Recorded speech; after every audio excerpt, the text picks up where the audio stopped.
Bueno, se trata más que nada sobre una historia de una experiencia que ella más o menos tuvo en un aeropuerto y entonces lo quiso contar de una manera así, no sé, un poco como ella lo hace, así un poco con dibujo caótico y tal.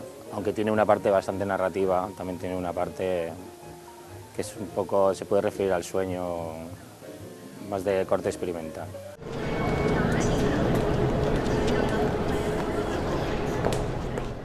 Con los medios de hoy en día yo creo que es prácticamente bastante fácil. En cambio, un largo siempre requiere mucha más dedicación y mucho más trabajo. Pero no por ello el corto debe estar infravalorado, porque al fin y al cabo hay historias muy cortas que son muy intensas y hay tostones muy largos. O sea que tampoco es una cuestión de tiempo ni de metraje, sino igual de ideas. Hay ideas que se pueden contar en pocos segundos y hay otras ideas que necesitan igual más de la hora y media que estamos acostumbrados en las salas.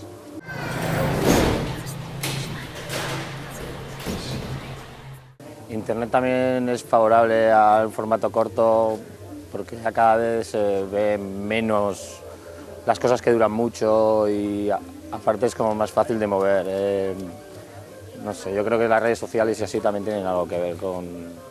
Y creo que se consume ahora más corto, pero bueno, en realidad se consume más cultura que nunca, tampoco es una cuestión solo del corto.